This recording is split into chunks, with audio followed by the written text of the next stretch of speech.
Hi everyone, we are into week 9 of our ACT series. We've got 4 to go. One of the strong arguments for teaching through a full book of the Bible is that you inevitably come upon a piece of scripture that you might not have chosen to teach on, or that might be difficult or challenging.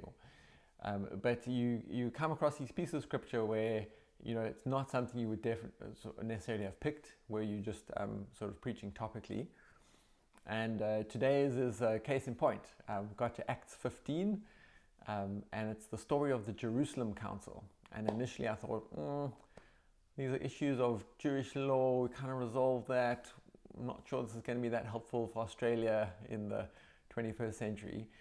But I gave myself to it and did the prep and realized actually there's some great lessons for us in that. And so the story goes that you have a new church that's been established in Antioch.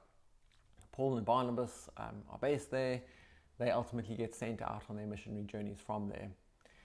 Within that church, you had Jewish believers, so Jewish Christians, and you had Gentile believers, all kind of figuring out how to live together and how to work together.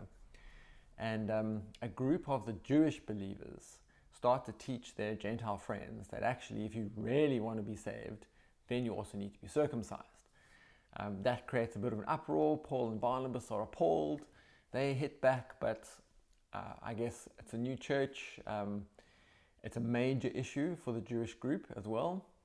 Maybe no one sort of has the clout to resolve it there. And so Paul and a group travel back to Jerusalem, and that's where the Jerusalem Council name comes from, with this fundamental question of what do you need to do to be saved?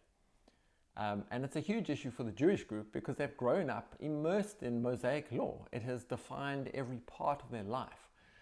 And now they've got Gentile believers among them who don't subscribe to any of that sort of thing. And so you can understand why there is this conflict.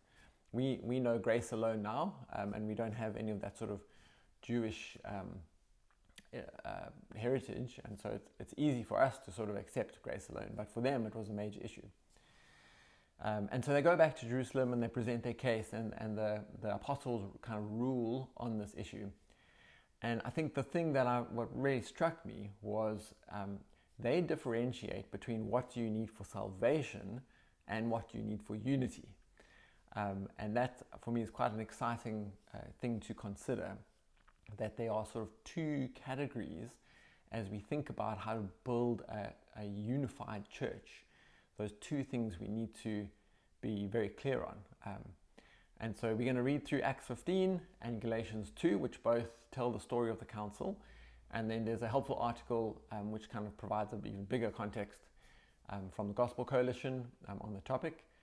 So yeah, I hope it's helpful to you. I really look forward to chatting, and we'll see you on Thursday. Bye.